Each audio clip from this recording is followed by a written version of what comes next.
Hello and welcome to Nerd Punch's Nerd Game of Thrones, Episode 10 of Season 3. Warning, there are spoilers for all A Song of Ice and Fire books.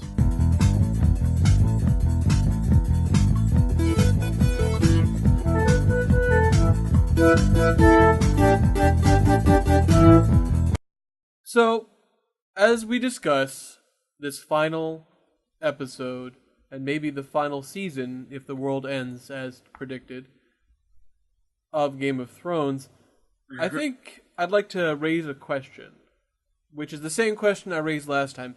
Will Sam become a wizard? And not the Sam on the podcast, but the Sam in the show. Because the Sam on the podcast is already a wizard. Already I am a wizard, so clearly that's not even a question. Oh, is that what they're calling it these days? Alright. It kind of... did we talk about the wizard thing last podcast? Yeah, but we kind of discarded it because you said it was too much talking about predictions. Right. I feel the same way. But I feel like there's definitely now we're doing book prediction, which I guess is fine. But I don't like hearing a lot of the different but it's theories. It's something that was called out in the show. Oh, okay, right, okay. Like I don't actually think. All right. It's fine. I'm totally fine with it. All right, I was just gonna say in the books, I'm pretty sure they don't have anything about.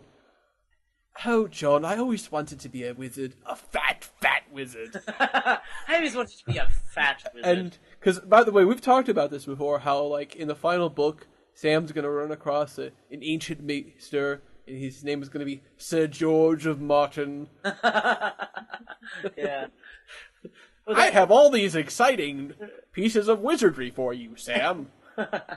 There's that Onion article, remember, like where they said like that George R. R. Martin murdered his whole family, and he's murdering people, and then there's like that thing that you sent me, the guy that comment like, wait, so this guy killed off his characters, or did he actually murder people? Yes. Well, the important thing is he's going to kill off everybody. But that aside, because I think we're both in agreement, and Sam, yes, you back me up on this. We're all sick of people saying, "Oh, well, everybody dies in the end, right?" Well, I mean, not everyone dies. Well, we know it's going to be, but it's not like not like exactly like a Shakespearean play or like I think of actually what the Red Wedding reminded me of a little bit was if anyone's seen The Departed. So spoilers for The Departed, but a lot of people get killed at the very end of The Departed, like one after another. So, the Red Wedding is a little bit like that, but overall, the Song of Ice and Fire books are not really like that. It's not like people are just dying constantly. It's just that, characters die more than you see on, in most, genre fiction of this type, unless it's like, excepting horror, because in horror, like, lots of people die, and this isn't horror. But otherwise, you usually have like main characters who are pretty safe, and maybe like one of them will die once in a while. Like if it's a book series, maybe you'll have like one or two major characters die every book, and not like the main characters. If there's like a hero. Right. Well, it's a big. Yeah, I think the big deal with the Game of Thrones, the big thing with the killing off characters, is that I think that he really it's that you form these relationships with the characters, and that's what you don't have in other things. And actually, I've been thinking about this, how to articulate, I think, why the Ned Stark thing and why Robb Stark thing, why those are so huge, is also the additional thing that George R. R. Martin does in both. I'm talking about the show, the Baelor episode, and all the Reigns of Castamere episode, or the Red Wedding, or Ned Stark's beheading, is that you get the perspective from the family. It's family members seeing family members getting killed. That's the big thing, because when Sansa and Arya are watching it, you see it like from their eyes in the book, and also in the show, you see it, and it's them seeing their father getting killed. It's not just, oh, here's even a character or some lord getting killed who we know about. You feel that, and you feel like the family connection. And then in the Red Wedding, it's that whole thing too, where Catelyn sees her son get killed in front of her, and then she gets killed, and she talks about her whole family getting killed. So I think you're right about that, and I think that is a part of it. But I think there's another element, that makes both Ned Stark's death and the Red Wedding so impactful. A little bit different. In Ned Stark's case, he is basically the hero of the first book and the first season of the show. Right. And he's the good guy. He's the protagonist. So when he dies, it's shocking because you're like, holy crap! Like, what do we do now? Like, the main character just got killed. And the Red Wedding is almost kind of similar to that in the sense that, and I was reading, because I read a bunch of recaps and analyses of the last episode, the Reigns of Castamere, and the last 2 episodes.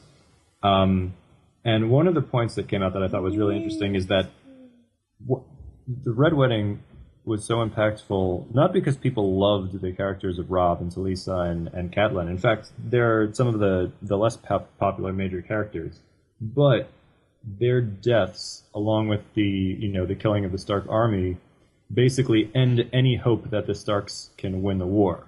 Like, the Stark cause is done. It's finished. Right. The Lannisters win. I mean, there are other powers out there. There's Stannis and there's, like, the Iron Islands and stuff, and we haven't seen anything from Dorne. But basically, like, the Lannisters pretty much win, and they're the bad guys. And it's like, and so it's not necessarily, I mean, we do have a personal connection to those characters, but it's more, I forget who said this. I would cite them, but I just can't remember who said it. It basically described the Red Wedding as the death of hope. Like, there is no more hope that the good guys will win or the bad guys will lose. Well, like, it's it's over. Except that that's the whole thing with his books, that there are no good guys and bad guys. And I think this speaks to the issue, which maybe we weren't intending on talking about this, but why I defend the 4th and 5th book, why I defend Feast for Crows and Dance of Dragons. There were some problems with Dance of Dragons. I'm not going to lie. There were a few things. But I enjoyed them. And part of the thing is that I think it does go a little deeper than, something happened I didn't want to happen. It's also, like, a lot of people say, well, I understand this, why are they building this? And what they're basically saying is I liked all this action and tension and emotion. And that's true, and it was great in the first 3 books, but I feel like he's giving some time to breathe. And one of the things that happens that you see in the books is it's like there's this – these past 2 books have been very uncertain. That's the big thing. Well, after the Starks are done, it's very uncertain. What do you mean uncertain? Like, uncertain in what way? At least Westeros. I want because I think you're onto something, but I want you to explain what you mean by calling a book uncertain.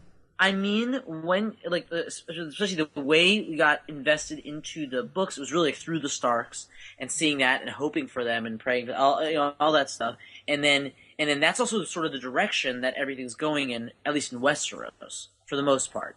When that's done, I mean, that's even the name of the book, Feast for Crows. Like, people picking up the pieces, it's not clear. And actually, I like that scattered nature because it actually opened up, like, the nucleus of it was really the Stark thing. And then it just, expanded, into all these other stories. And I liked hearing these stories. I mean, it was always expanding a little bit. And you always were hearing about other people. But that's part of the thing. And especially, especially Winds of Winter, what I liked in Winds of Winter was that when they went to Winterfell, you really got that sense, wow, this is a desolate, like, Starks are gone. Like, it's just... All right, but I think it's also important to think about the different powers that are happening. Because the powers that are doing anything change.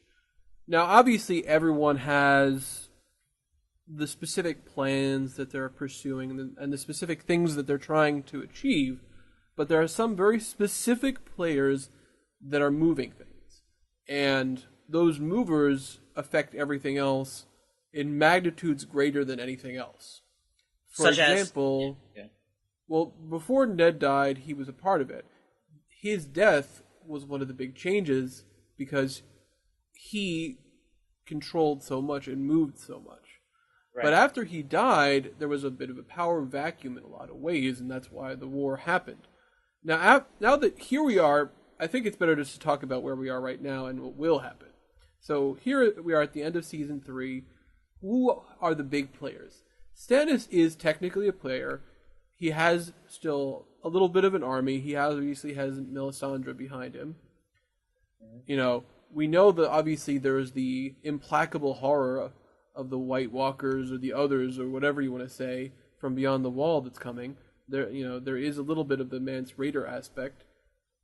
And we also have Tywin representing the Lannisters, who's basically trying to keep things on track. There's also Varys, and maybe Illyrio if they're still working together. They're doing something. Mm-hmm. And whether that something is about Daenerys or Aegon, unclear. Because we really don't know what those two are really up to. Because it could go either way. And then, of course, there's Littlefinger. And what is he trying to do? Also a little unclear. Obviously, part of that is just gaining power for himself and being essentially the ruler of the Eyrie or Eyrie. Not yet in the show. No, but I mean, he's already setting it up. Even at the end of season 3, he's trying to get into that position. Now, of course, then what happens? Spoilers, obviously. When Tywin dies, things kind of go a little out of control. But then they start to settle down when Cersei loses influence because she was part of the problem. And then it seems like that Jaime started becoming more competent. And of course, Kevin was doing pretty well. Obviously, at the end of Dance of Dragons, things get a little out of control again. But we don't really know what's going to happen after that. There's all sorts of players that are not around. Obviously, Stannis is sort of out in the middle of nowhere and doesn't really have access to anything. He can't really do much because he's in the middle of winter. Now you're talking about the book. Now you're talking about in the books. Yeah. So, he is somewhere near either Winterfell or Dreadfort. I forget exactly where they were. I think it's Winterfell. Right? Winterfell, I think. It's near Winterfell. Because Ramsay did get to Winterfell. Right, with the Manderleys and everything. Right, okay. So, I think it's interesting to think about these positions of power and what's driving things. Because you're talking about the chaos. And I think part of this chaos comes, because of the power vacuum that the Starks lost. And then there's the rest of it. So what happens after Tywin dies? That's when the real power vacuum starts again. Yeah. Well, it's an interesting question, I think, speaking of Tywin's death, because Varys, right? We know Varys is loyal to the Targaryens. We also know that Varys seems like he's trying to support stability in the realm, for the most part. And we're not actually sure, either in the book or in the show, which of those two priorities is more important to him, to maintain stability or to restore the Targaryens to power. It seems like it's more important to him to restore the Targaryens to power than to maintain stability in the realm, which is interesting. But in the meantime, he kind of goes both ways. He tries to keep Ned Stark in power in the beginning of the story, and the reason that we know why he's trying to do that is that he feels like Daenerys is not in a position where she's ready to come over and conquer Westeros. And as long as she's not ready to do that, he doesn't want Westeros to descend into war, because that'll just be a worse situation for everyone. But as soon as Daenerys or Aegon is ready to invade Westeros, then he's perfectly willing to throw things into chaos,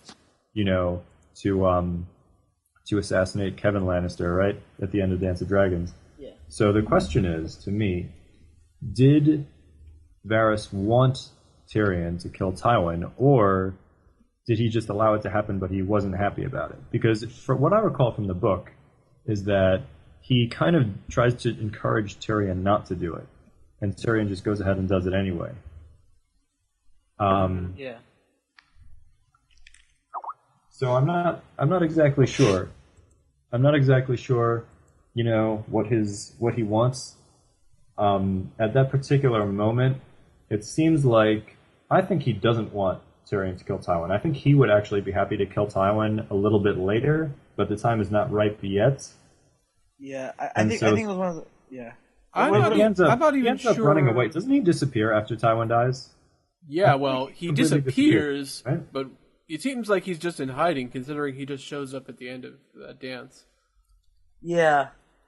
I think he is maybe... I mean, it makes sense, because obviously they were looking for him after Tywin was killed, because Varys was implicated as helping out Tyrion. Yeah.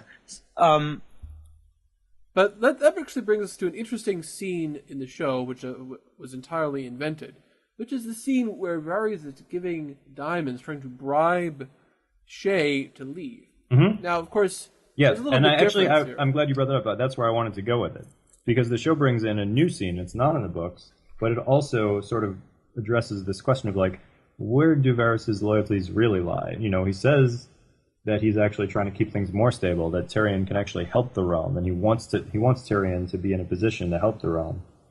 You know, in that scene. Right. Well, I thought about it this way: if Tyrion didn't send him, which I really don't think is the implication. I think, although I feel like some people interpreted it that way, to me it makes more sense that he was actually partially telling the truth. And that he was trying to sort of be honest with her, because he thought that would be the best way to convince her. Yeah, I think there's no way that Tyrion sent him. And I think there was some truth in what he was saying. Like, he was trying to get rid of her. And what reason would he have for getting rid of her other than the truth, which is what he told her? You know, like, she is a complication for Tyrion, and he actually wants Tyrion to be in a strong position. Right, so then it comes down to what they might be doing with the show, which is...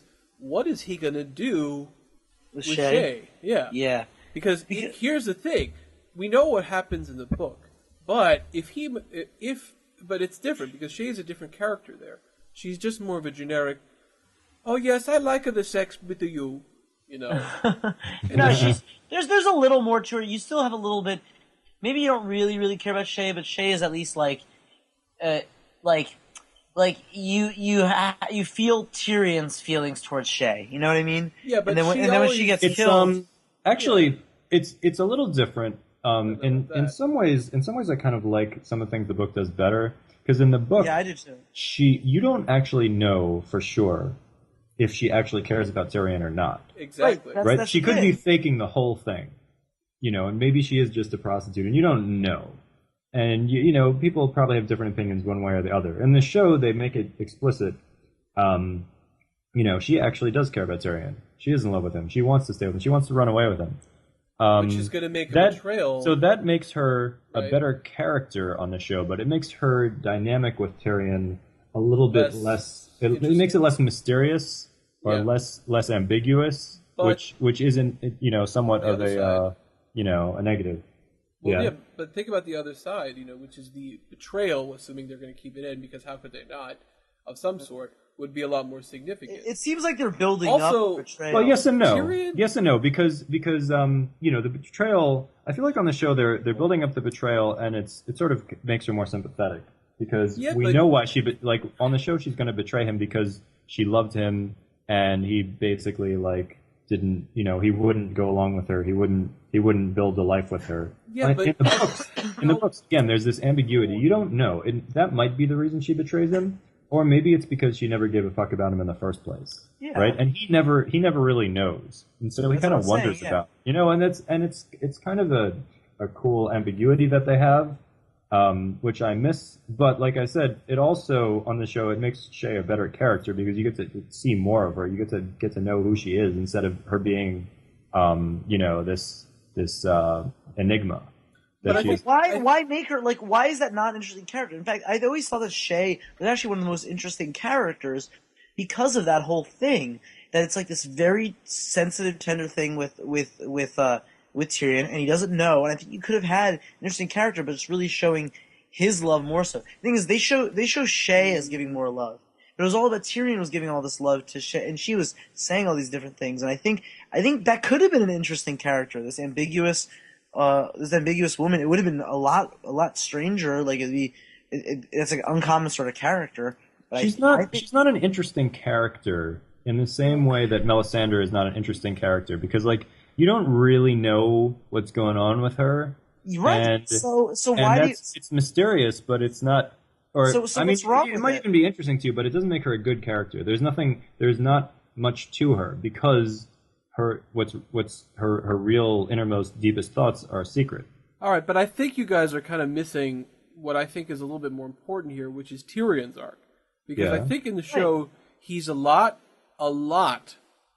more favorably portrayed. He's a lot more good-hearted. He's not as complicated, which means that it's an issue if he suddenly kills her. There has to be a reason for that. And I feel like a way to get to that point is to have a feeling of a real connection, of a real character. Because if that happens, then a betrayal will feel more significant, feel like more of a personal attack to explain it. Because right now, if he just goes and kills her, if he catches her with his father, I feel like it's hard to imagine that he would be angry enough to kill her just by itself. Well, what heightens this anger anyway is also just being like the whole but remember, trial. It's not just that she's sleeping with his father, which is actually kind of vague in the books, but I think it's pretty clear that's what's supposed to happen. But also that she testifies against him in the trial. Right. Right, so that must be something I'm thinking that Varys is going to make her do. Why would you make her do it? Because I feel like that will be a way to connect to where we are now. Or at least Varys will say it to one of the Lannisters. Why would Varys be behind that? Why does Varys want Tyrion to be found guilty in the trial? How does that help Varys? Well, because I think the idea is that he wants Tyrion to rely on him. So I mean, this is just my sort of theory here, but I think it makes sense. And I also think it makes sense in the book, too, that Varys doesn't necessarily want him to just be around anymore, because he wants him to hook up with Daenerys. I think at that point he sort of realizes, there's no point in keeping him around here anymore. It's too dangerous, especially after Joffrey gets killed, which wasn't something that Varys had planned. So after that happened, this was too soon. After what happened? Joffrey dies. Right. I think he probably would be thinking something like, this was too soon. And that's interesting. Things are getting out of control. Because it's Littlefinger. That's the thing. Yeah, well, it's Littlefinger and the Tyrells. But yeah. Right. Basically everything that happens in Westeros that Varys was not behind and Varys is surprised by it because Littlefinger did it. Right. Well, it always seems like actually that's interesting. That's kind of like the two like enemy things going on because like Littlefinger is doing something from a certain end and really trying to take over Westeros, and it's like Varys is trying to bring the East, everything from the East to just destroy. So actually that's a good point. Because they're both doing these large maneuvers, these big maneuverings. So I think that by doing this stuff for Tyrion, he's trying to say, look, I'm the only one who cares about you here. I disagree with you, Jeremy. All right. I don't think that Varys was trying to isolate Tyrion to marginalize him in order to make him an ally of Daenerys. I think that just sort of worked out that way. I think Varys genuinely likes Tyrion, and like genuinely wants him to succeed, and I don't see that these are mutually exclusive though. Like maybe you're saying, Jeremy, that because he wants to send Tyrion off to meet with Aegon or Daenerys. Yeah. Right. I think he feels like at that point this is the safest place for Tyrion. Because it's too dangerous for him to stay in Westeros. That's my point. That after Joffrey gets killed, Tyrion's in danger. He doesn't have... Like, before he actually had, influence. He had leverage. He could do things. He could change things. And Varys could help influence him, but he could also help him out as well. But after Joffrey gets killed and he's accused of killing him, it's sort of like, well... You're saying even if he would have gotten acquitted, he still would have had no power or influence. Yeah, the shame of it, the stain would be too much. And instead it's a sort of, and it's like, you know what, it's time. Tyrion will, he knows so much about all sorts of things, including dragons, more than probably most people alive. And considering that dragons wasn't something that we necessarily planned, because, how could they plan? That if they thought that those dragon eggs were going to hatch, they wouldn't have just given them to her. They would have tried to figure out how to hatch them. So I hear what you're saying. Somehow, and this is going to sound strange, but that seems like for Varys to actually try to manipulate the trial so that Tyrion is found guilty, that seems like too manipulative even for Varys. Okay, I agree with you. I just think that's what's going to happen in the show. Okay. I think you're right in that I don't think that there's evidence to support the manipulation of the trial in the book. I think that Shae was clearly in the book. I'm not saying that pushed by the Lannisters to do couldn't have done it, or that he would have the capacity to do it. I'm saying for Varys to try to arrange for somebody that he's friends with that he likes to be found guilty in a trial is, that's one step too far for me. I It's not consistent with my perception of his character. But Sam, remember he freed him from jail. Yeah, I know. That's the thing. So maybe he wanted to accept it so he could actually get him out a secret way. No, I understand. I understand what you're saying, but to me, it's just and like I said, it seems kind of silly to say like, oh, Varys would not be that manipulative. Like, obviously, Varys is a very manipulative guy, but I just don't see him going that far. All right. That's just my my perception of his character. All right. Well, let's talk about some of the other stuff that happened in this episode, because I think there's some strong parts and then there's some weak parts, and I think we can all agree on some of the weak parts. I think there was too much entirely this season of Theon. We could have just cut it. First of all, if they had just cut out, remember when I told you, like, when they first come back to the castle and he sees, the torture thing, that would have been something significant. Yes, I really feel you do mention that on every podcast that we do. Well, okay, think about it this way. Now, as you may or may not remember, in the book, what is sent to the Greyjoys is actually just flayed skin of his. Yeah, it's off his finger or something, right? Yeah, exactly. So it's different. Now, I do understand at this point how then they can say, well, he can't be an heir anymore, so screw him. Which does seem in character for Papa Greyjoy, I suppose. But I feel like it would have been more interesting, in a sense, if we didn't see the scene of it happening to him. Right. The question is, was it worth seeing the aftermath? Yeah, we kind of enjoyed the little pork sausage. Well, listen. If you want to talk about like there being too much of Theon getting tortured in this season, I will not argue with you. However, I think that the Theon scene in this particular episode, the last episode, was one of the best ones, and that was definitely worth having in the show. And just the scene with the pork sausage and it was really good stuff. But do you think that was too fast for him to change to become Reek? It feels... No, the story. Who knows what they'll do next? But I don't know. But I agree with that. I think also the scene where they really kind of do the castration, that was, I think, kind of not exactly a silly scene. It was just like kind of ridiculous. Yeah, over the top. It went. It was a little much.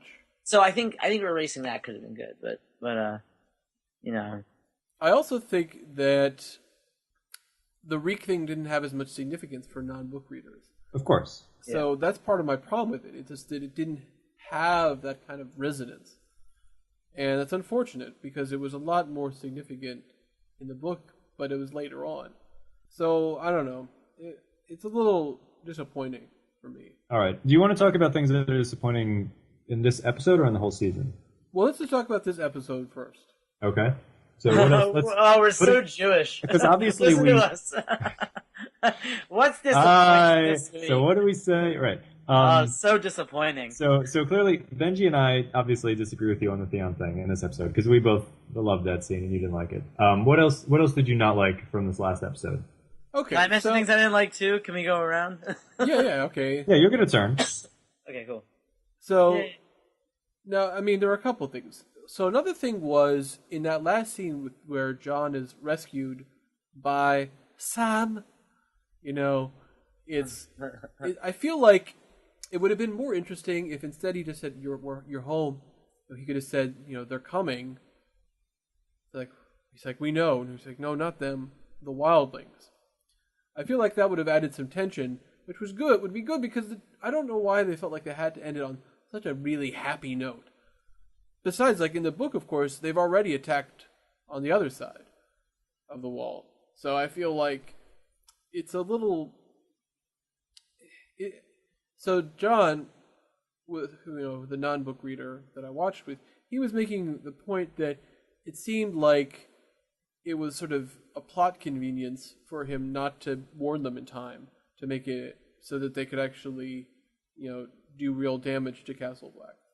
Now, of course, I understand why he thought that, but it seems obvious that Jon is going to warn them ahead of time. Well, he didn't in this season. I guess I don't know. I think that would have been a good cliffhanger thing. That's all I'm saying. But for him to not warn them would just be like cheesy TV melodrama. Like, he could have warned them, but he was unconscious, so he didn't have the opportunity, and then they attacked, and if only he had woken up and told them something. But that's really cheap, you know. But he hasn't warned them. But he's going to. Well, I hope so. Now, of course, I also did not care for the crowd surfing at the end. Yeah. I didn't care for. I agree with you. And you know what? Like, I don't mean to be like a PC cop, but man, like, it's like she's this like great white hope for all the brown people. Yeah, you know, you're not the only one to have noticed that. You know? Of course not. It's just like, oh, mother, Mhysa, you know, like, Whitey. Yeah, exactly. The white lady come to save us all. You know, like right. Well, like, I mean, and they even had Lion King's music afterwards. Anyway, it was awesome. But they did. They had fucking Lion King. That's right. They did. The circle. It really ended with the circle of life. it was really more Celtic than African, but I see your point. There's a. And then we got a little side screen of Elton John playing. You know, it's like Mighty Whitey or something like that. There's some name for it on TV tropes where you have like a white person that goes into like, you know, travels into the land of the colored people and becomes their leader. Avatar also. It's called All Those Movies. I mean, there's been 1,000 movies like that. You know, it goes all the way back to like Tarzan. Even earlier than Tarzan, I think. Well, Mighty Whitey is definitely a thing, but I mean, I've usually heard it in terms of, you know, the white guilt movie. Well, okay, I think that it's interesting because, like, I want to point it out and blame it as that, but in some sense, that's what's in the books. That's unfortunately. So there wasn't too much that they could have done about that. However, I just feel like I didn't care for the ending. And really, when they introduced Balin, I really thought maybe they will kill him off, like we were saying. I think that would have been a better way, especially if they if they had that music in the background, and then you cut to Balin, like, you know, cutting off a bridge. And maybe because it's kind of unclear exactly how he dies, you can just see him walking, and then, you know, there's some kind of something happens, and then he's off. You know, and that would be it. Or something like that. I feel like that would have been interesting. But I just felt like if you'd done like a mix like that, it could have been a little bit more interesting. I like the idea of what the episode was doing is sort of showing, well, you know, these people are still going on, and they're not all dead. And they're not all terrible. And there's some triumph, which is fine. But I also feel like it didn't make me as interested to see what happens next by the last scene. And I feel like they could have done a better job with that. Why were I was about to call her Aisha Greyjoy, but of course in the show her name is Yara. Yara. Why was Yara in the same place as her father, Balon? Like, isn't Balon supposed to be somewhere in the Iron Islands, and Yara is supposed to be like in some strongholds in the north? Deepwood Mod, I think. They're not in the same place. No, but they are here. So it seems like somehow they magically ended up being in the same place. Well, but she never really left much in the first place. You know, she's been gone for more than a season. So for basically the whole season, we haven't seen either one of them. So she could have been anywhere and then come back. It's simple. That's not like so crazy because we haven't seen anything from her. I mean, it's not crazy for them to have traveled because we haven't seen them in a long time. But I'm just saying, like, wasn't she like in charge of some? You know, they conquered like Torrance Square or something like that. Yeah, but that wasn't indicated in the show at all. She was just going to be part of one of the raiding parties. Well, it was clearly indicated that the Iron Islanders are still in the north because that was the whole point. Yeah, Ramsay Bolton was telling them to get the hell out of the north. Right. Well, he was lying about his sister. We already know that. Who was lying about whose Ramsay. Sister? He just said your sister. He was just lying. But when? When did he mention? He said it several times. Like, we're going. It's like your sister sent me. We're going to your sister. Oh yeah. Oh, that's right. Yes. That's maybe that's why you're getting confused because of his lies. Whereas in the book, he wasn't lying because he didn't say that. No, but what I'm saying is there are clearly lots of Iron Islanders in the north. Well, of course, holding territory, and she's supposed to be one of them. She's supposed to be with them. She's not supposed to be like back, on home base, True, but she does go back anyway for the King's Moot. What was stupid about that part was the fact that she's like, and now I'm gonna find my baby brother. Like, dun dun dun dun dun dun dun dun. You know what I mean? That's what it was. It was I think that what they're doing, although I don't know, I feel like they might be streamlining out a lot of the King's Moot stuff. Because, she does come back for that, and then leaves again. Oh, yeah.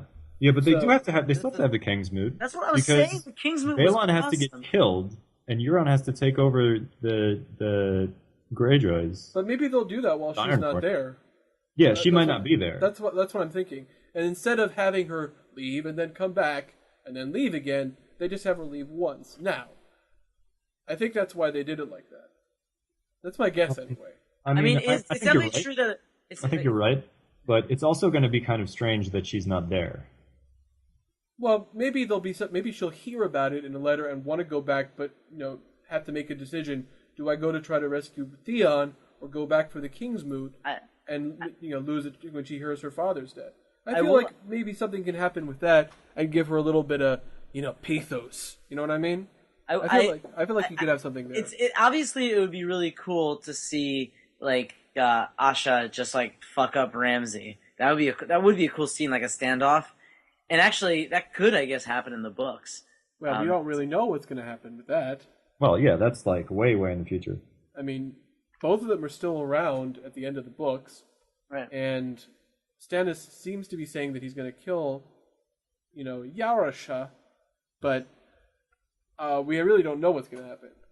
There's really no real sense about what's going to happen. Of course, the funny thing is that Ramsay always seemed much older to me in the book than in the show, but this actually does kind of make sense. It's fine. He's a little different. I mean, in the books, he's more of a big, formidable guy as well, and he's like this hunter, and he's just this really he is crazy, but he's also more. He's also into some weird sexual stuff that they don't ever really explain what it is, but it's horrible. Well, some of it they do. No, I'm saying on the show they didn't really get into that at all. Well, a little bit, except the way he was acting towards Theon. I mean, I think it's a fine change. I mean, that's the thing. I think the actor is fine for it. I think he's good. I think he's doing a good job. He's more of a creepy teenager guy, but he's he's clearly having a great time with the role too. What? You must think I'm a monster. I'm not a savage. That was pretty funny. But, I mean, he's supposed to be ugly, obviously. But, as you know, you can't have any ugly people on TV, so, wouldn't be fair. All right. What else? Anything else that you didn't like from this last episode, Jeremy? Then we'll get to Benjy and here. I mean, there may have been a few minor things here and there. I thought the scene with Melisandre and Stannis deciding to go up north was a little rushed, and I'm not sure why they did it before Joffrey and Balon died. Yeah. I felt like that was a little bit too soon, I guess. And it's sort of why is he's well, Robb was just killed by the phrase, sounds like your magic worked, honey. I mean, come on. The whole point was that when Robb died, he's well, that's not really proof enough because, he was fighting. But when Balon dies out in the middle of nowhere, and then it's well, one left, and he's the most protective of all of them. If he dies, then definitely this means something. And Davos is nuh-uh, shut up, nuh-uh. And then, of course, when Joffrey does die, then Davos is well, crap, I gotta take this kid out of here. Come on, Erdrick, or whatever his name was. He's my dad was the king. I've got a beard. He had a beard. I like women. I know. Come on, my lord. Wait. Who's the other king who Melisandre doesn't kill? What do you mean doesn't kill? Is it just Stannis?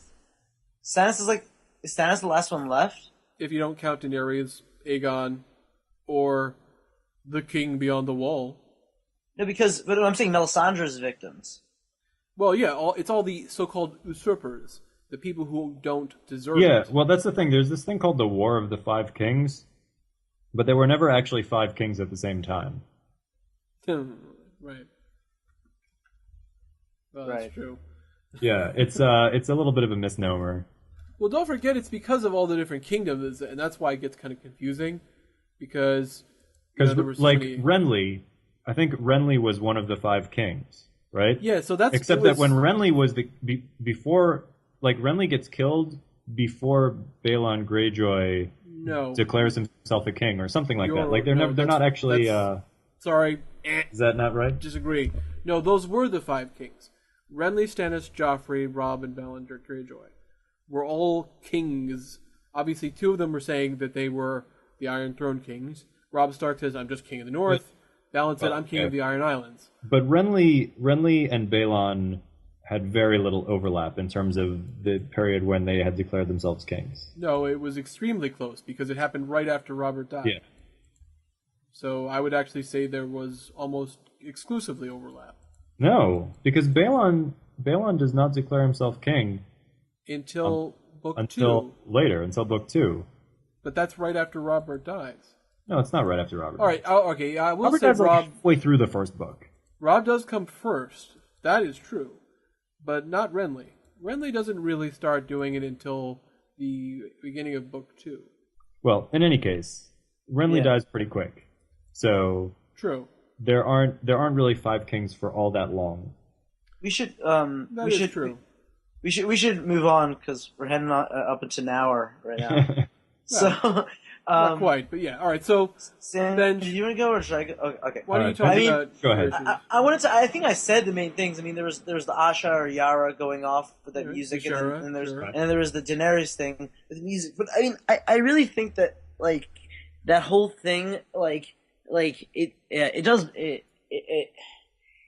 it does bother me, not because like it doesn't make sense with the story or whatever, but it is once again it is resting on those stereotypes. And even though I don't want to be the biggest PC cop in the world, it's just like also like the image. And then I was thinking in the book, like I don't think George R. R. Martin actually is making any sort of racist comment. I think he's actually trying to reflect history and like different things that have happened.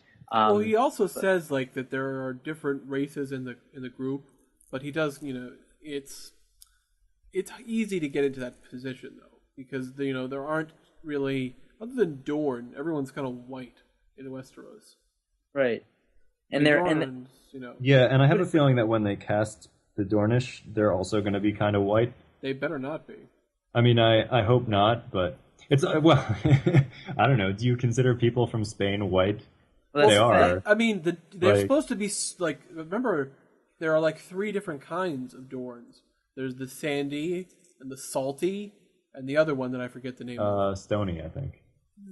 Is that right? I forgot about that. So. I was just rereading the whole 3rd book, and there's like a whole part that comes before any of this in the show that they just cut out, and I guess they're going to have it later, which is when they all come. The Dorns all come way before Tyrion gets married.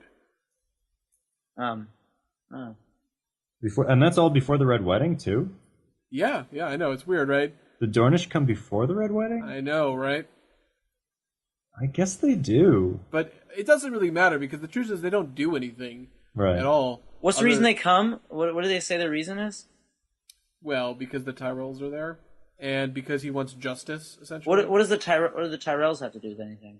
They're just sending a group, They're asserting, that they are a power in the 7 Kingdoms and they want representation. Yeah, now that sort of Joffrey and Marjorie are going to get married and things have gotten settled down, they kind of want to sort of say, look, we want, if you want us to help you out, Lannisters, we want a little bit of something in return. Because remember, the Martells are very closely allied with the Targaryens. Right. Yes. So basically, during the entirety of Robert's reign, they've been kind of sitting out. That makes sense. Yeah. Because they're basically they accepted that Robert won the war, but they're like, they're still kind of loyalists to the Targaryens, and they don't want to really draw too much attention to themselves.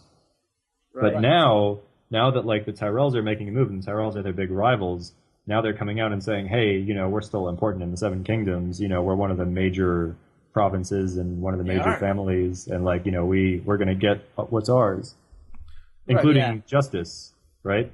Because part of the reason they backed off was because, like, remember, the justice that they want is because it was a Martell that was married to Aegon. Aerys, I mean, not Aegon. Aerys, yeah. There was a Martell who was married to Aerys and who was murdered by the Mountain, and and that's the whole thing. Children were murdered by the Mountain. And that's the justice that they want. They want justice against the Mountain. He can't come during Robert's reign because Robert's gonna be like, "What are you talking about?" But Robert, we know Robert hated the Targaryens, right? He hated the Targaryens more than anything. So there's no way that he was going to give them any kind of justice, even if he wasn't a big fan of of Gregor. A specific Targaryen. He hated all Targaryens. No, come on. Let's be honest here. It's he hated Rhaegar. Clearly established in both the book and in the show that Robert hated all Targaryens. Yeah, but did he hate them really before Rhaegar stole his woman? It doesn't matter. I think it does matter. I mean, the answer is no, but it doesn't matter anyway. All right, fine. But okay, so there was salty, sandy, and stony, like you said, and they all have different looks. You know, the salty ones are the ones who are basically, more Roynish, I guess is the word, which are lithe, olive-skinned, black hair. The sandy ones are the ones who are in the deserts, are even darker. And then the stony ones are the one who have a little bit of Andal blood in them, so they look more blonde or brown-haired. They can be kind of freckled. They look closer to the other Westeros, Rossi. But are the sandy ones who run it, right? Yeah, I think so. Yeah, because probably their bloodline goes further back, and maybe the bloodline is more pure, so to speak. Yeah, the salty ones are the Martells anyway. So the salty ones are the Martells, or the sandy ones? No, salty. Oh, I thought the sandy ones are the darkest. Okay. And they're the way they're described is clearly like sort of Mediterranean, I guess we would say, right? Yeah, it's like a mixture between Spain and Mediterranean. Like the only reason I think actually the only reason we say Spain or Greek or something like that, right? Do you think I'm right about this? That actually the only reason they say Spain maybe is just because because it kind of represents Europe, and we think of that's the only place in Europe with the darker skin thing, or Greece. Well, but right, no, but that's true. Or it might be Italians. It might be like Sicilians. No, Benji. It's not just the darker skin. It's also the fact that Spain for a long time was occupied by Muslims instead of Christians. Mm-hmm. So they have like their whole culture was different. And their, and also their genetics or whatever, but like mainly it was that, they were sort of like a little bit different from everybody else in Europe, until eventually, was it Ferdinand and Isabel like kicked out the rest, the Muslims and made it a Christian province, but the point is they're just a little bit different from everybody else, and that's sort of like Dorne. Dorne is a little bit different from everybody else in the Seven Kingdoms. They have this Roynish influence, kind of like Spain has this this Muslim influence. Right. Yeah. Okay. But that does address it. Like, do you? I would be hard pressed to think that George R. R. Martin's actually making the message that white people are actually the ones capable of saving people or whatever. But I think that was accidental. I think he kind of slipped into this trope, and like he wasn't trying to do that, but it just sort of happened, and now he's stuck with it. Yeah, because it's like,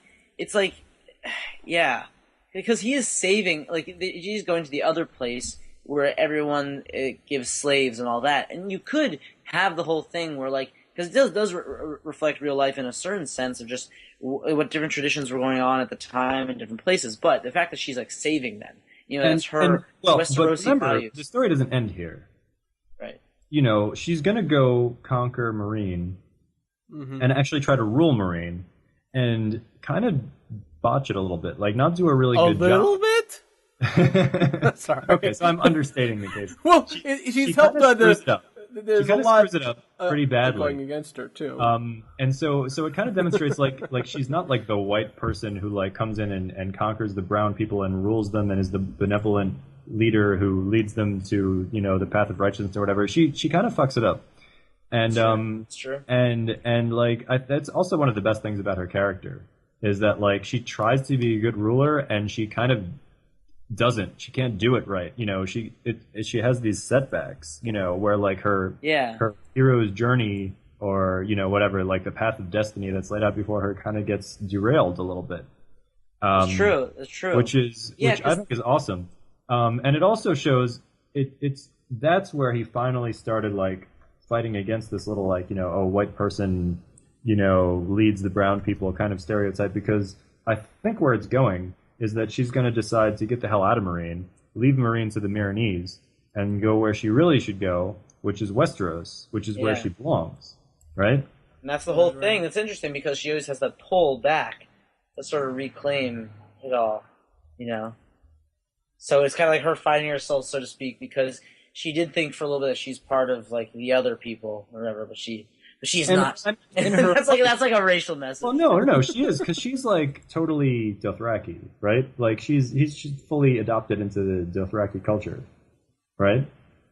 I guess but it changes a little bit as she. I think Dothraki is the thing she embraced the most, but I think that she does absorb other things. Actually, no, you're right. She keeps like her Khalasar and all that. Like she's very attached to them. Like she takes it's like her own personal religion thing going on, Or at least custom wise. It's like the customs she keeps. She's culturally Dothraki, as opposed to religiously Dothraki. Right. Exactly. I like that. That's pretty good. Yeah. All right. Well, let's move on for a second here, past the unfortunate racism, and let's move in to some unfortunate racism. So, yes, racism. Now, I think that I would like to ask Sam about what his weak parts were. Okay. In this episode? Think? Yeah. So, there was a conversation between Roose Bolton and Walder Frey. Oh, I forgot to that was like a little bit too much like, ha ha ha, we're the villains. Let us, exposit a little bit on how villainous we are. Ha ha ha. Right. It was like, I mean, it was kind of fun to watch, but it was a little bit too much. And I love both the actors, the actor who plays Roose Bolton and the one who plays Walder Frey. They are pretty great. But like that scene was just, we didn't need to see that. Like really, it didn't add too much at all to the story. Another thing I didn't like was when Bran told the story of the rat cook and how, he violated hospitality and that's why he was cursed and all of that. That was cool, except that they should have had that happen before the Red Wedding. Because, like... Ooh, I think that's a good point. because when the Red Wedding happened, like, it was horrifying, but we didn't quite understand the whole concept of hospitality and this violation that Walder Frey was committing. And now, afterwards, Bran is telling the story that explains, like, oh, hospitality is, like, more important than anything. That's like kinslaying. Like, hospitality and kinslaying. Those are the two... Here's the thing. That would have foreshadowed what was going to happen. Yeah, but it would have been good if they had foreshadowed it. And it would have been much more impactful. Like, there was that whole scene with the bread and the salt, and everybody's like, oh, that's nice, bread and salt. But, like, what the hell is that? Nobody knows what it means, because hospitality hasn't really been explained to us. Yeah, I have to agree with Benji. I think it would have been a little too much. Too much foreshadowing? Yeah. It would have been predictable? Yes, I think... Yeah, or at least would have lessened the impact, because some people would have thought about it in the back of their minds. There's something here. No, but that's the whole point. It wouldn't have been. The whole point. Wouldn't have been. The Red Wedding listen to what I'm saying. Listen to what I'm saying.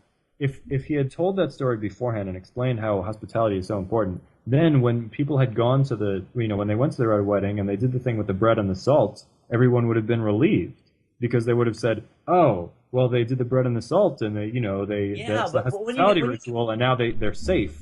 I don't think that there's. I don't think there's any way they could have played that and not seem like the other shoe was going to drop. Because if they had done it and waited for him to say something, but it's another character saying it, Sam. That's the whole thing. When another character's foreshadowing about it, then it's not going to make. I'm not saying they should have done it in the first episode before the Red Wedding, but if they had gotten that story, because in the books the story is told much earlier, right? I want to say much earlier. Like maybe it's even in book 1, the Rat King. Okay. Oh, because you're saying earlier in the season. Okay, that could possibly work. It was earlier in the season. It should have been like a little while back, so we could have had this concept of like, what is hospitality? What does it mean to violate it? What kind of horrible curse or just stigma is associated with violating hospitality beforehand, not afterwards? Because afterwards it's like, well, the Red Wedding already happened. It was already horrifying. It can't be like more horrifying in retrospect than it already was when we watched it the first time. Okay. All right. Fine. So let's move on for a second. Okay. That's those were a couple of things that I didn't like. I agree with you guys. The Danny crowd surfing thing was, whatever. It was a bit much. Yeah. If they had just had a couple of guys pick her up on their shoulders, that probably would have been fine. But I don't know. The crowd surfing just looked like a music video from the 90s. Yeah, it totally was. It totally it was like it was fine because it was still well done for what it was. You know what I mean? Like, it was still a well done scene. It still was kind of emotionally evocative, but it was also just like it didn't need to be done. Like, I mean, listen, that tends to happen. Nothing's perfect. And there are points in the show where they get to kind of some of the not cheesy because they're good at what they do, but some of the soap opera and some certain trope things. I think you're right about the Roose Bolton Frey thing, the ha ha ha. And they're also like the other thing is the show is not as grotesque for the most part as the book in a lot of ways, even though they go to certain lengths in the show. But the show is a little more forgiving. So like there are elements of it where they make it more of a thing, where they make things more like a soap opera or something you want to see on TV. They do that. They do modify it. So, I think that like it's I don't know. So I think that just happened. So I don't really fault them for it. I just didn't really.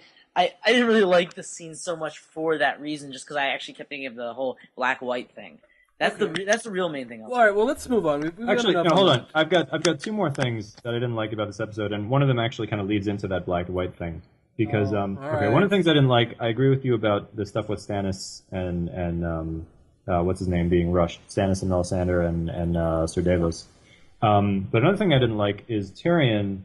Like Benjy already mentioned, Tyrion being sort of whitewashed a little bit on the show compared to the book. Yeah, I said that also. And like one of the ways that they whitewashed him, I mean, for one thing, they never had that thing where he kills the singer. Remember that?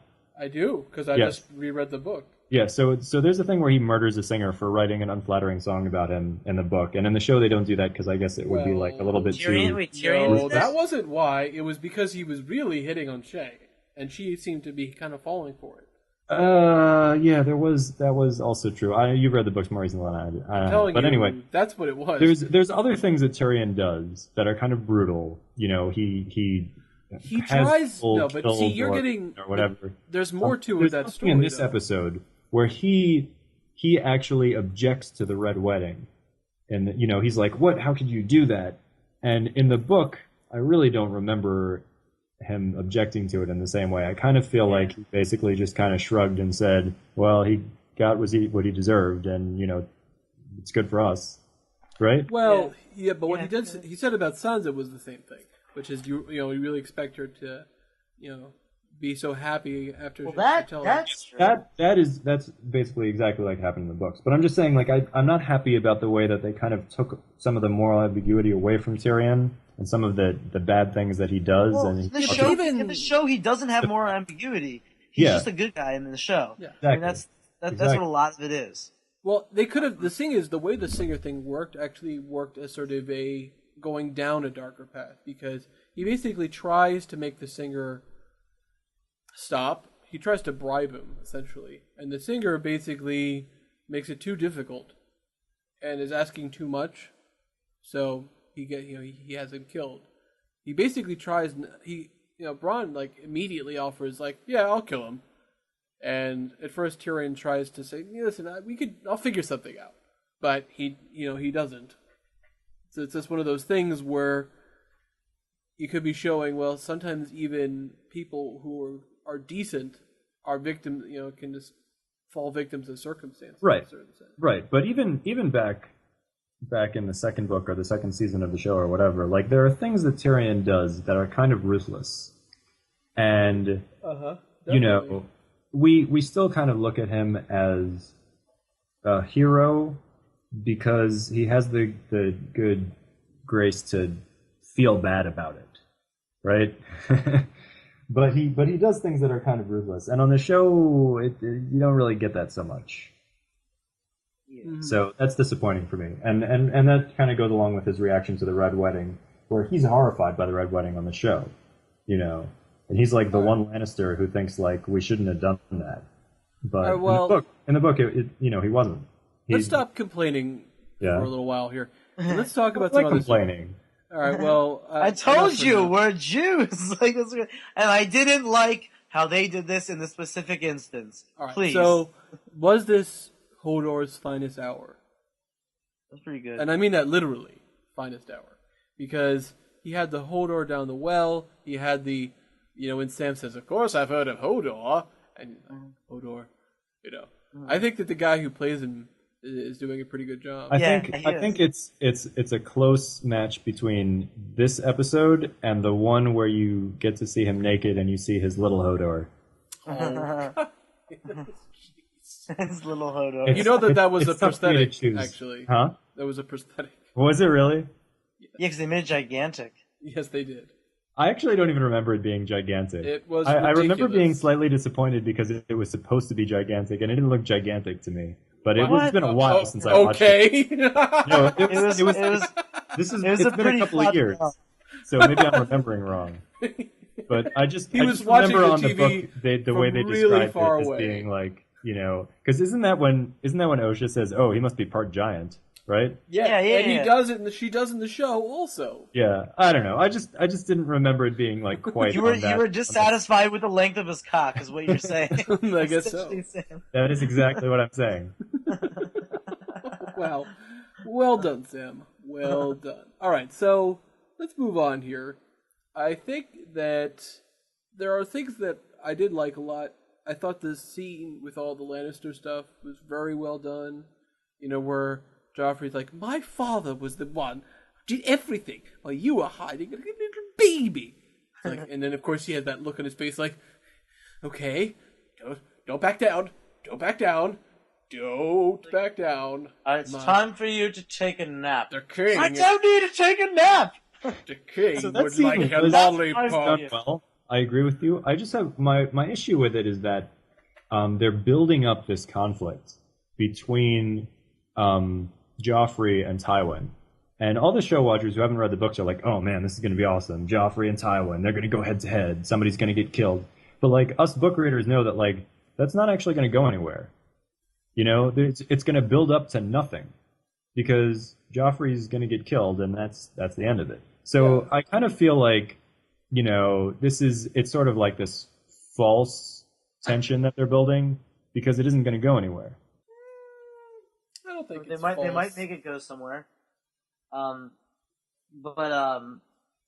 Yeah. Oh, you know what seems really good? I think the first one was really good. Like, it was kind of disturbing how they brought him out with the wolf's head and everything like that. Like, because you see, because part of it is that you see this whole scene that's horrific, which you you know, and you feel like what actually desecration means. Like, they really desecrate it. It's like you did this horrible thing where their emotions were all over the place, and you killed them and did this horrific things, and now you're using them to laugh at, and you know, and you have like the wolf's head on it, and you're really mocking the pain and all that. Which did lead to that Arya scene. It's like, oh, whoops, I dropped it. Whoopsie daisy. Oh, sorry. I'm ever so clumsy. I did like. I'm glad that they did the reminder of the Vanna Morghulis thing. You know? Yeah, and that also was cool, that scene, because it showed Arya. I mean, the second one where she actually kills the guy. Yeah. Because it showed a different side of Arya, because we haven't really seen her being like deceptive and like, you know, pretending to be meek. You know, even when she was serving as the cupbearer for Tywin, you know, she couldn't really maintain that whole meek attitude, and like some of her core nature came through. But now she is just like ice cold, you know? Yeah. And that was cool. Yeah. It was definitely cool. It's interesting though what the Starks become is like they're kind of like this dignified, like orderly people in a lot of ways, but they're like kind of nutty. Like once they're like the whole thing doesn't hold them together, they start doing a bunch of wild shit. Well, they all have like their core of crazy wildness. Which Starks are you thinking of that do like crazy wild shit? All of them. Really? All of them. Yeah, they all have a whole thing. Even John, yeah, they all do like wild shit. Like okay, so you think about Arya. Arya is or at least you find out their different strengths too. Like Arya, we already mentioned Arya. Robb, he starts a war and is like super crazy with it. Bran has this whole like green seer thing. He sure and does. like, and even with Arya, she's becoming like this like weird thing at the like this like assassin or whatever or something crazy. Like across the narrow sea. Faceless man. Yeah, she's gonna be the faceless men, and then even Sansa. Sansa like is very good. And I defend her a lot because she's very good with the whole like being like resolute, adapting to her situation. Even if she's not so smart, she has the strength where pretending she to be someone else. Yes. See, but she's really good. I expect that from Sansa, right? That whole like pretending to be someone else, like hiding your true feelings and like putting on an image. She's really good at it. That's what Sansa does. She subsumes herself entirely in this other character. Yeah, that's what's like. Yeah, that's true. Significant. It is significant that the chapter title is the other person's name, just like how when Arya is also someone else too. They call her Cat of the Canals for a reason. Yeah. Because the whole thing is that they can shapeshift. Haha! All the Starks can shapeshift. Well, that's right. They can. And of course, the funny thing is, there's only one living one who's lost a wolf, and that's Sansa, which is why she's the most lost. Yeah, the connection to the wolves. Yeah.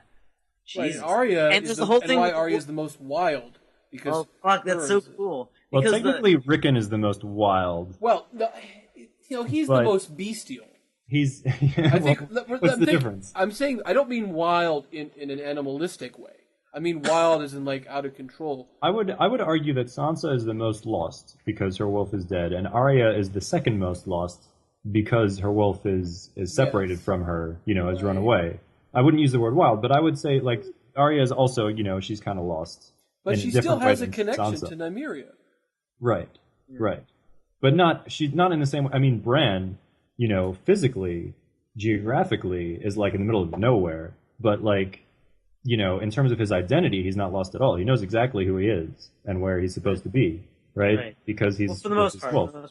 But like, yeah, but and that's the whole thing. And like, I think it is kind of crazy how Sansa, she still has that ability. Like she has once again a really strange ability. She just like really gets into it. Oh, I'm really nerding out about this whole thing. Remember the whole thing they were talking about the wolf's blood? Like they mentioned that, but I didn't realize that meant actually like sort of magical implications, but it might, which is really cool. Think about it. Remember they talk about how certain people like there were a couple things. I think it was really mostly in the first book where Ned was saying how his brother Brandon had the wolf's blood, and he's saying that Arya had the wolf's blood. Remember him talking about it? Yeah, but that was always. Well, no. But it's like a magical thing. I think that's just a personality thing. No. It's sort of like how Targaryens, like some Targaryens are crazy. So like, some stuff are like a little bit wild. Listen, George R. Martin's very good at doing that whole thing where he can balance both something magical and something more literal. We're engaged in both stories. There's some stuff that happens that's very magical, and there's stuff that happens that's very literal, and we both care about them kind of equally, or at different times care about them more. So what I'm saying is, I think it could be like an allegory for something. It actually like.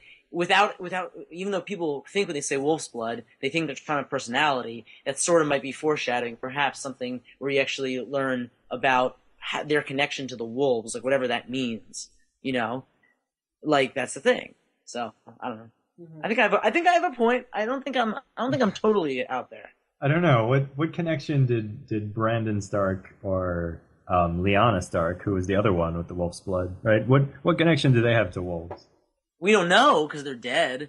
Yeah, seriously. I mean, there's stuff going on there that we just don't really know about. Right. There's some of the. It's interesting. We don't even know who Ned's mother was. I think it's interesting that of Lord Rickard, is his name Rickard or Rickon Stark? Rickard. It's Rickard, right? Lord Rickard Stark, of his 3 children, 2 of them had the wolf's blood, right? Brandon and Lyanna. Ned definitely did not have, the wolf's blood. It seemed to skip a generation in a matter but then a bunch of Ned's children do.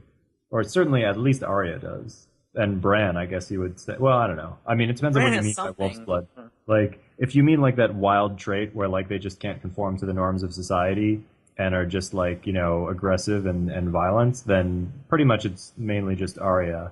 Bran had something. He was always the climbing kid. He was always doing something weird. He was adventurous, but they all have. We really cannot deny that they all have this thing going on with them, Sam. They all have this sort of. I mean that's maybe the reason why they're the rulers of the North, but that's the whole thing, that they're these really. What do they have? They're all kind of wild. I mean, they are. They're very. They take a lot of risks. Yeah. Also, think about it this way. Yeah. I think the whole. That's not Sansa. Oh, she does too. She's incredibly fiery. She does things in a different way, but she's not necessarily weak. She's just. I'm not saying that she's weak. I'm saying that she's not wild. Wild is the last word I would use to describe her. Okay. Maybe it's the influence of her mother, I think, more so than others. But I think you also need to keep this in mind, which is what works for the Starks and what doesn't work. And I think that what works for the Starks is actually not this honor thing. That it's actually antithetical to how they work. Antithetical, really? Yeah, and I think that's why Ned failed, because he wasn't embracing his true potential. And he was forcing himself to live to a standard that was not right for him. And I think Robb was the same way. He was doing well until he basically said, I need to live to this other standard. But Robb was living to Eddard's standard. That's what I'm saying. He wasn't really that much until... But when he broke from it made it worse for him, though. When he broke from the honor, it made it worse for him when he married Jane. The marriage is what screwed him over. Right, but that's not a Ned thing. That's going against tradition. He's supposed to honor his promise. He saw it as following his father's tradition. Remember that according to the main, conventional wisdom of Westeros, Eddard Stark also cheated on his wife and and had sex with another woman and had a child from her and did not marry the second woman. Right. Although, obviously, a lot of people believe that that's not exactly what happened. But that's what everyone in Westeros thinks happened. Definitely. But it's I'm saying, did the honor thing I really am hard pressed to believe that. That's really strange to me that you would say that. It seems like honor is a very core part. Yeah, I'd be hard pressed to think that Ned was the first Stark to ever try to lay down the idea of honor. I don't think he's the first. I think the problem is when he leaves the North. Well, that's the thing. I think it's clearly Oh, well, that's totally different, though. I think the Starks, there's this clear implication that, the Starks belong in the North, and that's their element. That's where they're successful, and when they leave the North, they're not successful. And that's, that seems pretty clear. The one exception to that, I would say, is in, Robert's Rebellion, when Ned fights on Robert's side, we don't know how much real support he had from the North. There were a number of people from the North, I guess, in that war, but yeah, for the most part, it seems like when the Starks try to go outside of the North, that's when they get into trouble. But that's totally different from honor.